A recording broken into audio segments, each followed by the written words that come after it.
Vamos fechar os nossos olhos, serenar os nossos corações e nos preparar para a palestra da noite, pedindo ao nosso Mestre Jesus ser conosco, nos abençoando, nos trazendo a Tua paz, Senhor. Faça com que os nossos corações estejam preparados para receber o texto da noite, a palestra da noite, e que ela venha trazer consolo aos nossos corações, e que possamos usar cada palavra no nosso dia a dia, colocando em prática, pedindo a Deus serenidade, pedindo a Deus toda a paz ao nosso planeta, aos corações que estão ainda tão distantes de Jesus. Ser com eles, Mestre querido, porque como Tu mesmo dissestes, esses corações ainda estão dormindo, ainda não sabem o que fazem, mas ainda há tempo de despertar, e oremos por eles. Pedimos também, Mestre querido, por esta casa que nos acolhe, que nos traz a luz, nos traz a paz, nos traz o esclarecimento. Agradecemos a espiritualidade aqui presente, porque quando adentramos a porta desta casa já estamos recebendo essa transfusão de energia, e que possamos, ao sair daqui, levar essas energias a todos que cruzarem o nosso caminho, levar para os nossos lares, àqueles que lá estão aguardando a nossa volta, e que tenhamos uma noite abençoada e uma noite também de reflexão sobre aquilo que vamos ouvir aqui. Agradecemos a Deus, agradecemos ao nosso Mestre Jesus a oportunidade de mais uma vez aqui estarmos para bebermos um pouco do Teu Evangelho. Se conosco, Mestre querido, que assim seja. Pedimos também pelo orador da noite que receba também a nossa paz, as nossas energias, e que a espiritualidade de luz esteja com ele durante toda a palestra e a cada instante de sua vida. Boa noite. Essa noite nós temos aqui na nossa casa o Marcelo Seneda. Ele é do Centro Espírita Meilei, em Londrina, fez parte da URI e atualmente ele também é conselheiro da Federação Espírita do Paraná. Então, seja bem-vindo, Marcelo. Boa noite. Boa noite. É uma alegria muito grande estar nessa casa mais uma vez. Temos um carinho enorme, né? Desde quando vimos aqui, na época do fundador, ainda entre nós, Paizinho, e guardamos no coração as emoções tão queridas daquela época e até hoje. Então agradeço a Ana pelo convite, sempre uma alegria estar aqui.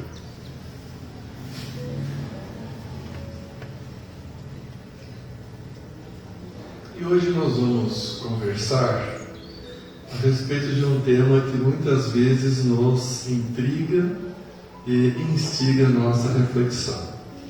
O plano de Deus para as nossas vidas.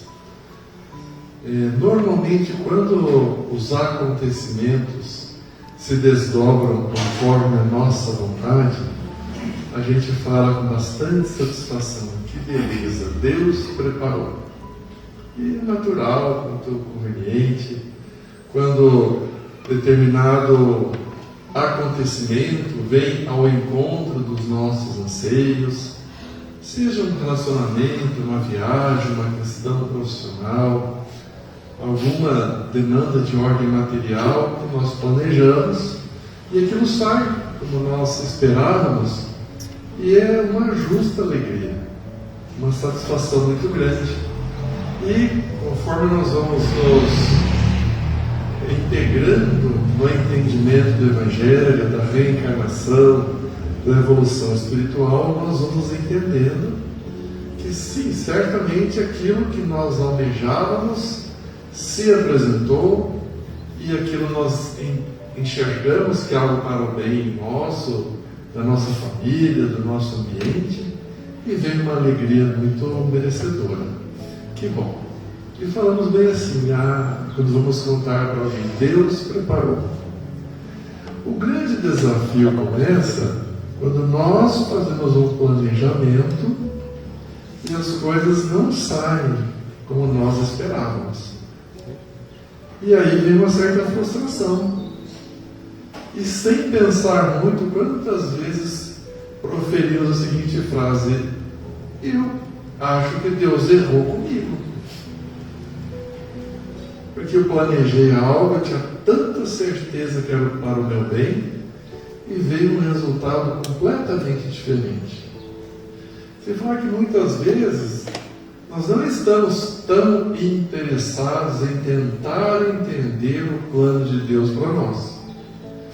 Nós muitas vezes gostaríamos secretamente de inserir, ainda que em pensamento, uma complementação na oração do Pai Nosso.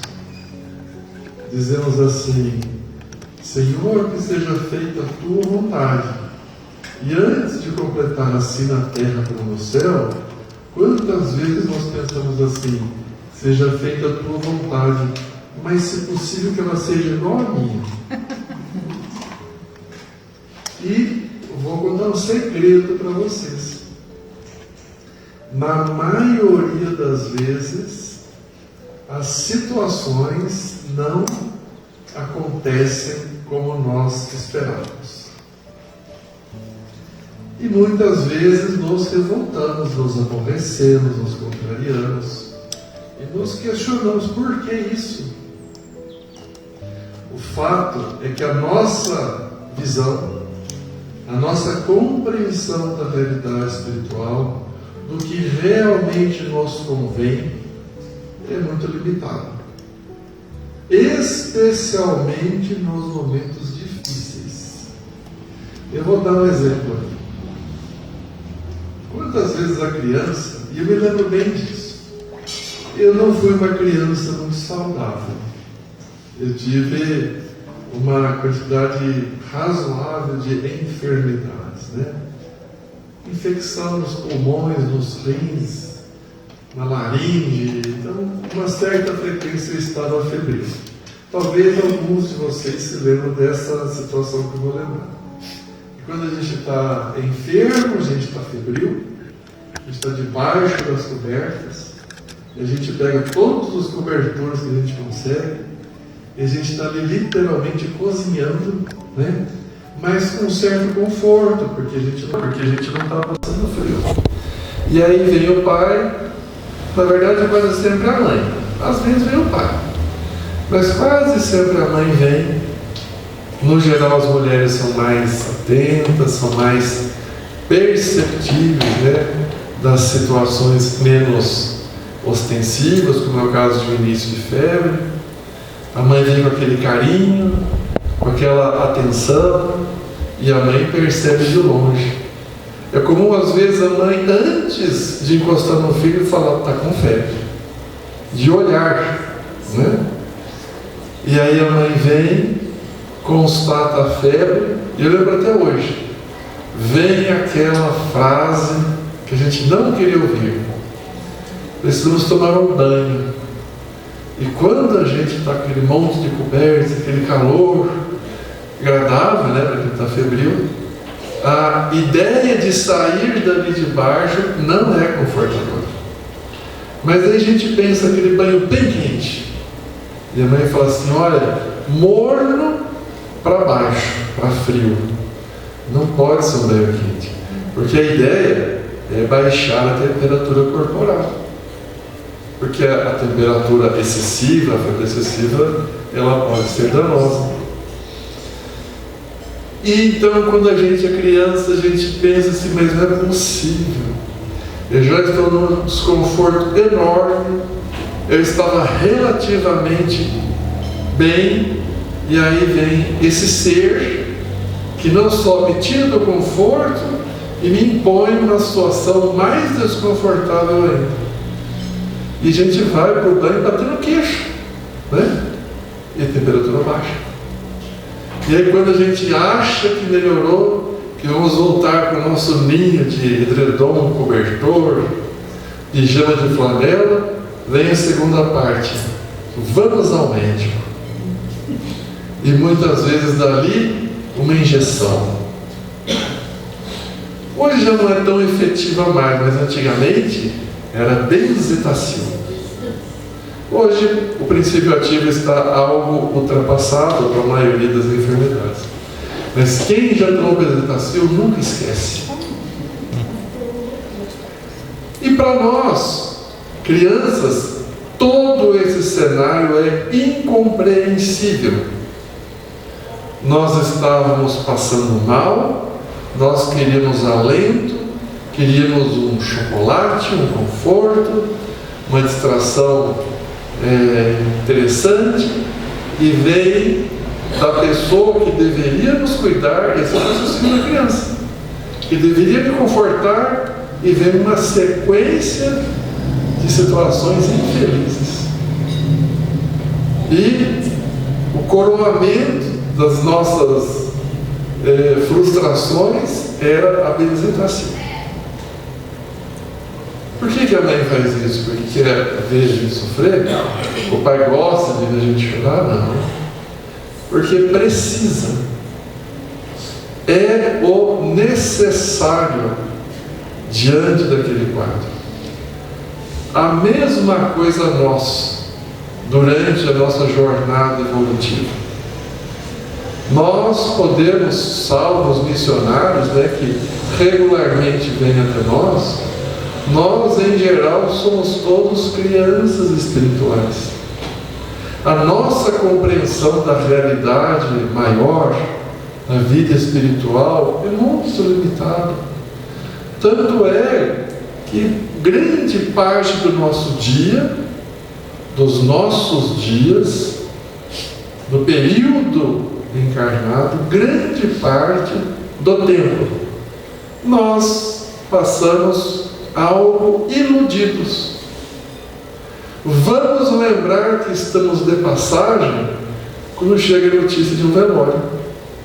A gente vai no velório, se sensibiliza, choramos, refletimos sobre a brevidade da vida orgânica, fazemos algumas propostas para depois ajustarmos esse ou aquele aspecto que sabemos não está nos mais adequados. E isso dura alguns dias, algumas semanas, alguns meses, e depois voltamos a uma certa ilusão proporcionada pela matéria. Em sendo assim, é compreensível que a gente não compreende o plano divino para nós, tanto quanto a criança não compreende a necessidade do banho morno mais para frio, nos casos de febre, não compreende a necessidade de ir ao médico, não compreende a indicação daquela canja rala na recuperação. Nós, enquanto espíritos ainda algo primitivos no contexto moral, temos esses desafios de entenderem que as adversidades são necessárias para nós. Nós só aprendemos, crescemos, agregamos bagagem intelectual, espiritual, moral, emocional nos desafios. Se a professora chega na sala de aula com um recipiente enorme, cheio de bolo de chocolate coberto e recheado, é uma festa, é uma alegria, justa, merecida alegria. Não tem problema nenhum em ofertar isso. Mas é fato que não há aprendizado nenhum para os alunos. Exceto talvez de respeitar a ordem, não é? De ver se tem para todo mundo. Mas o verdadeiro aprendizado da escola vem com a matemática, com a física, com a química, com o português, literatura, língua estrangeira e assim por diante. Então, nós, em geral, passamos quase todo o nosso tempo aqui pensando: como será o meu lazer no fim do dia? Qual série eu vou assistir nos diversos programas, de streaming que nós temos hoje? E aí vai chegando quinta, sexta-feira, qual será o lazer do fim de semana? Chegam os meses de férias, qual será a distração das férias? Vai chegando perto do período de aposentadoria, como será que eu vou desfrutar do meu período de aposentadoria? Tudo isso é correto. O lazer é importante, é saudável, necessário, a aposentadoria, as férias, tudo certo. Mas nós estamos aqui para um propósito maior. Precisamos, cada um de nós, refletir: qual é o plano de Deus para a minha vida? Cada um de nós é um projeto único, exclusivo da divindade. Ninguém está aqui ao léu, por acaso. Jamais qualquer um de nós, qualquer ser vivo, qualquer ser imaterial, está abandonado do processo contínuo de evolução. As moléculas que compõem uma rocha estão num processo integrado à evolução infinita. Agora, nós precisamos nos perguntar: qual é o plano de Deus para a minha existência? Nós estamos aqui com um propósito principal: evolução moral. E as demais contingências da nossa vida são os mecanismos para isso. Então, precisamos fazer a proposta que Santo Agostinho nos recomenda no Livro dos Espíritos: conhece-te a ti mesmo. E eu preciso saber quem sou eu. Quais são as virtudes que eu já consigo identificar em mim? Quais são meus maiores defeitos? Quais são as situações que me induzem aos tropeços morais? Preciso me conhecer, porque o plano divino para cada um de nós é o fortalecimento das virtudes e a superação dos desafios. Mas a minha situação é muito difícil. Sem problemas. Temos a eternidade pela frente. O que Deus pede para cada um de nós é a cada dia darmos o passo possível.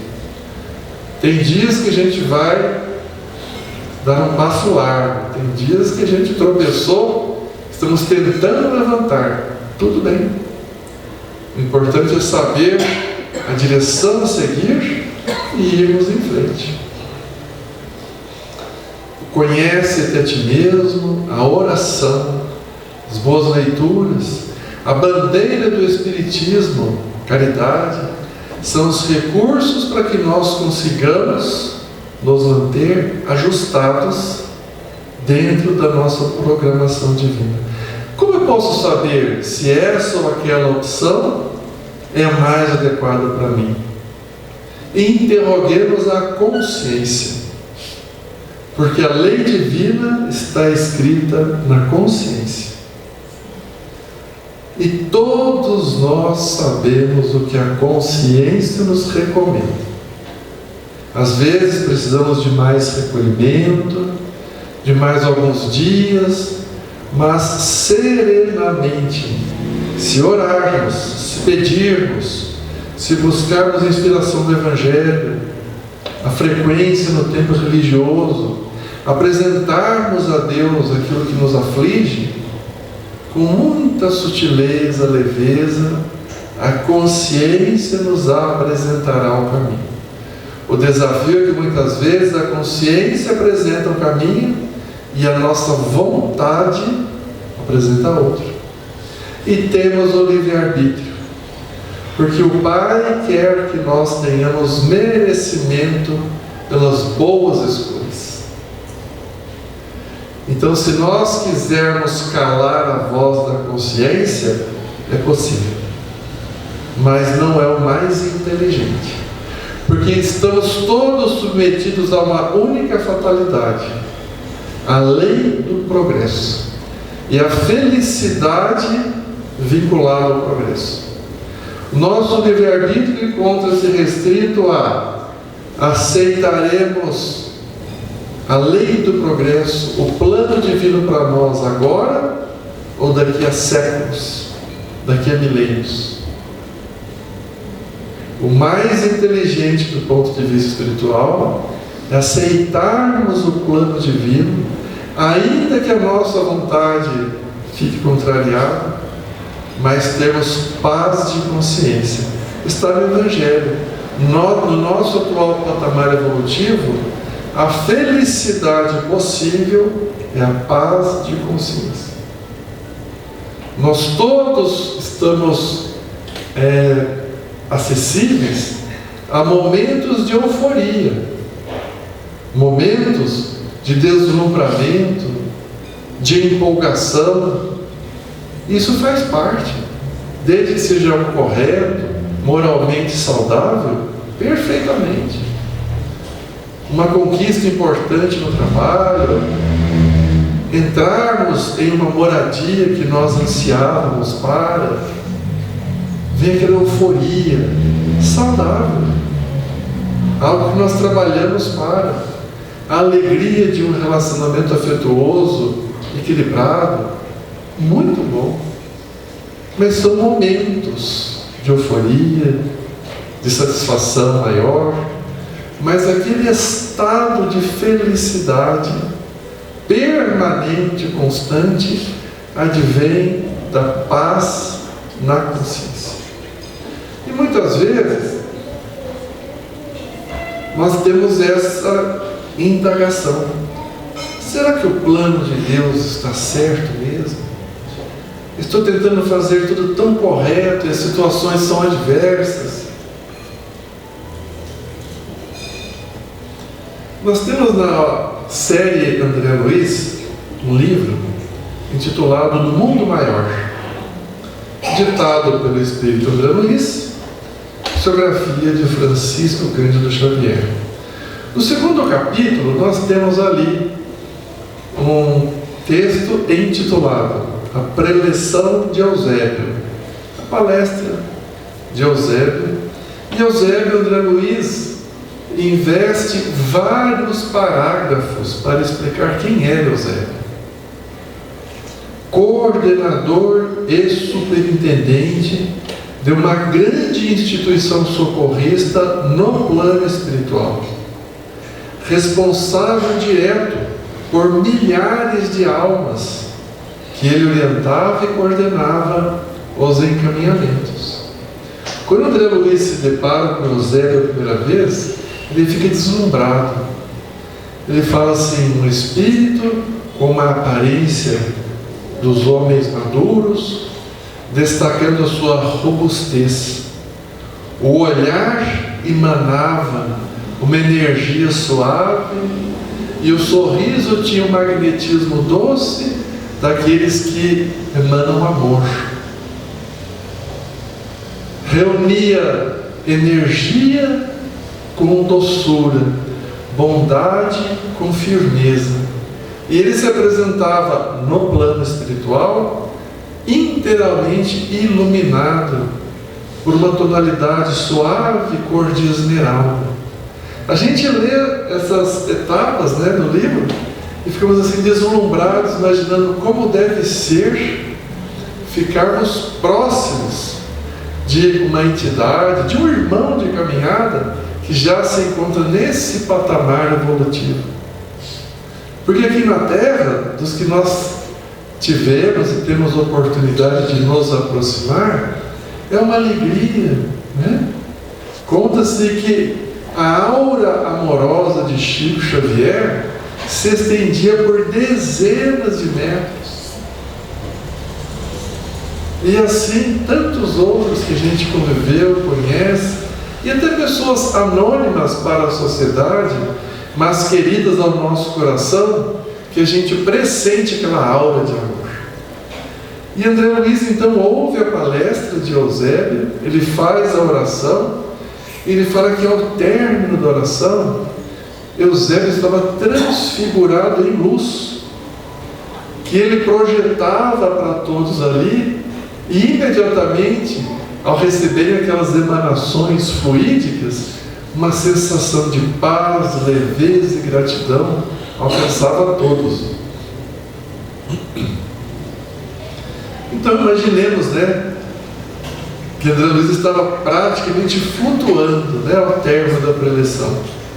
E neste livro, André Luiz está acompanhando um espírito muito evoluído, Calderaro, que tinha proximidade com Eusébio. Ao término da palestra, o espírito Calderaro convida André Luiz e diz assim: quero apresentar para nosso irmão Eusébio a proposta de trabalho que eu tenho para você, André. Eles aguardam a oportunidade, várias pessoas haviam se acercado de Eusébio, e então Calderaro diz assim: nobre Eusébio, eu planejo levar o nosso irmão André Luiz para um período de aprendizado nas regiões de sofrimento do plano espiritual, nas cavernas mais profundas, nos abismos umbralinos, para que ele possa colher orientações, aprendizado e passar instruções àqueles que estão na Terra. Esse foi todo o propósito da série André Luiz, que vários estiveram aqui, e viram na sexta-feira, no domingo, o ator Prieto, que fez a representação da personalidade André Luiz no filme Nosso Lar. Então toda a série André Luiz foi para que ele agisse como um repórter do plano espiritual. Eusébio ouve o pedido de parecer e concorda com Calderaro. Diga assim: leve o nosso irmão André às cavernas de sofrimento. Ele abraça André Luiz, Eusébio, e diz: ser feliz, meu filho.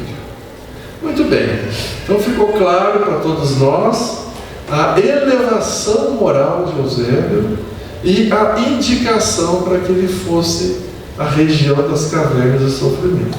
O livro tem outros desdobramentos, e mais próximo do fim da obra chega o instante que Calderaro e André Luiz se reúnem com uma pequena comissão para então prestar esse momento de assistência àquelas pessoas que deixaram o corpo físico profundamente perturbadas e por isso se encontram então nessas zonas de muito sofrimento. E quem chefiava a expedição é a irmã Cipriana.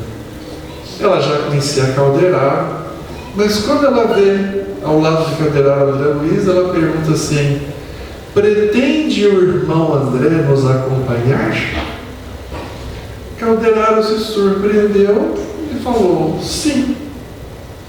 Foi o próprio Eusébio que recomendou. A gente vê como que é no patamar dos espíritos superiores, Eu fico pensando, se fosse eu ali, eu ia falar assim: como assim está questionando? Foi o Eusébio, a gente fala Eusébio, O Zé ouviu com bondade e falou assim: reconheço a hierarquia referente ao nosso irmão Eusébio, mas como responsável direto pela expedição, não posso permitir que o nosso estimado André Luiz nos acompanhe, porque ele ainda não tem o treinamento específico para essa região que é profundamente perturbadora. Lamento. Aí André Luiz fala que ficou um desapontamento geral. E lendo o livro a primeira vez, a gente pensa assim: alguma coisa está errada. Então, até no plano superior, tem esses equívocos. Pensando no plano divino, É aquela hora que dá vontade de falar assim, não, tá vendo? Até eles erraram. Às vezes o plano de Deus para mim aqui, né? A gente deveria, todo mundo ganhar na Mega Sena da virada, né? E a gente pensa isso.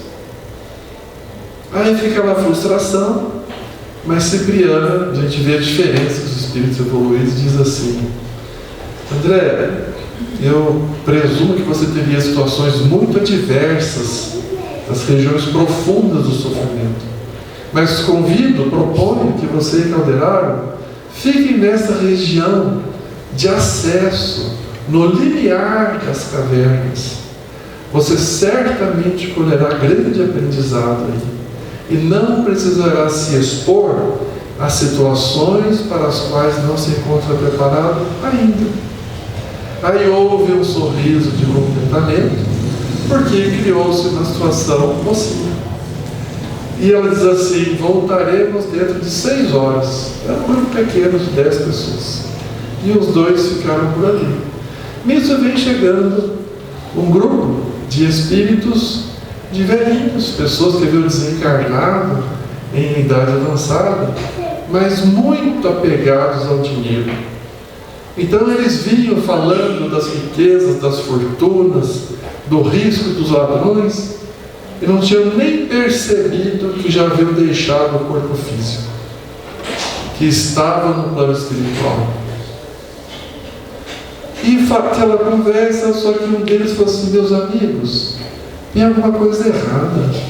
Há quanto tempo estamos caminhando sem rumo? Não conseguimos encontrar o caminho de casa. Teríamos enlouquecido?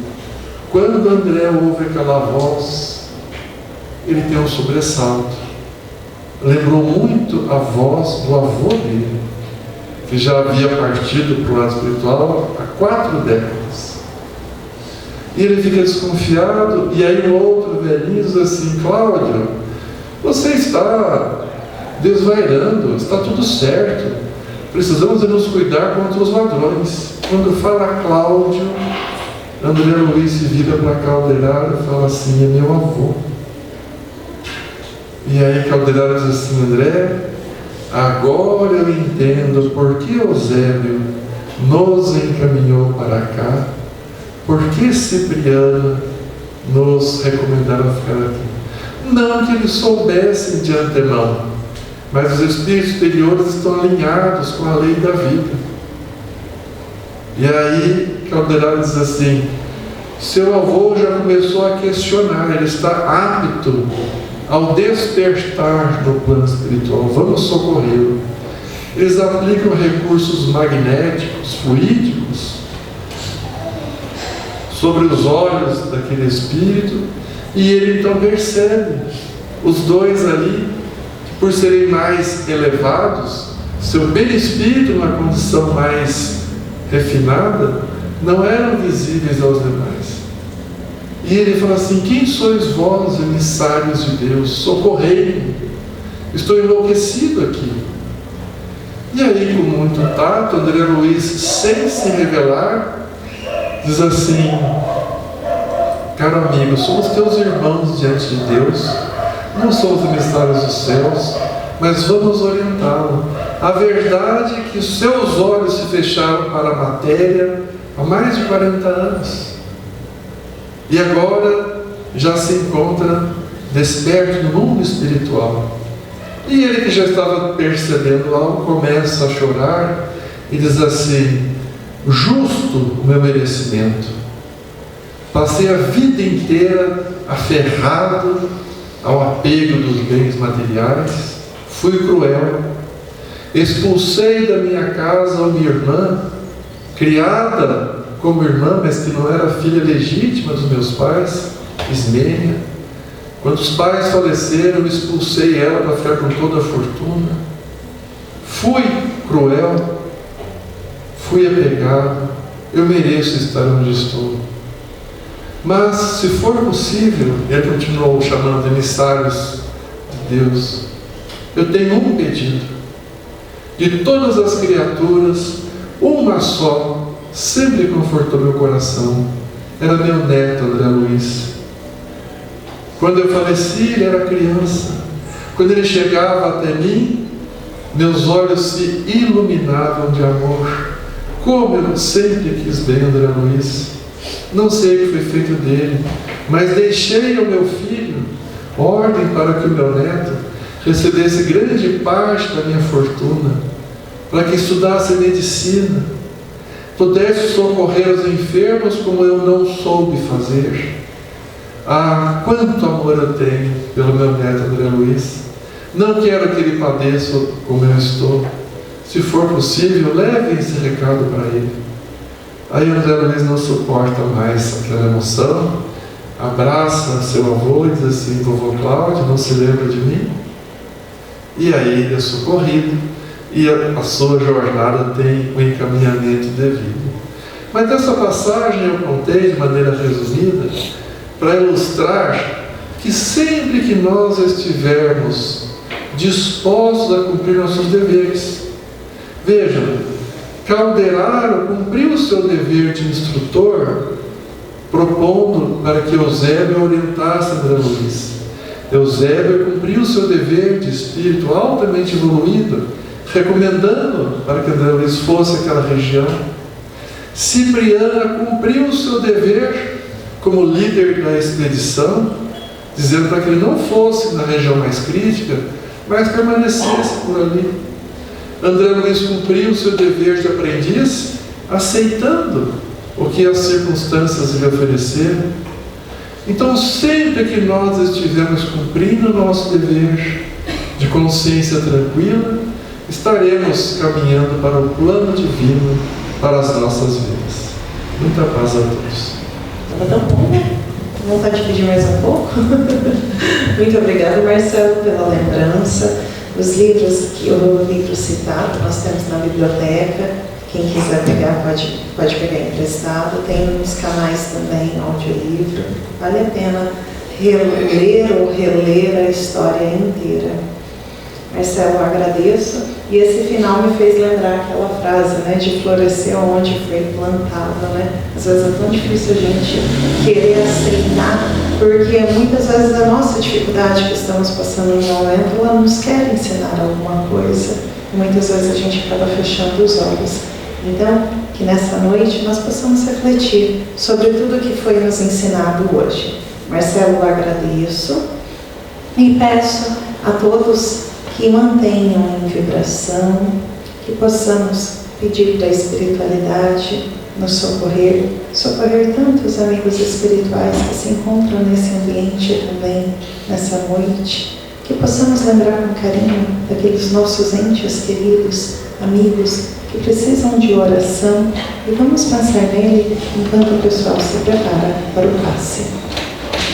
Nossa gratidão profunda ao Marcelo, aos que aqui vieram essa noite, aos espíritos maravilhosos que em nome do amor nos abraçam. Vamos então, com nosso carinho, nosso coração, elevarmos o nosso pensamento, agradecer ao Pai que é todo amor, Criador do amor, em cuja luz estamos mergulhados.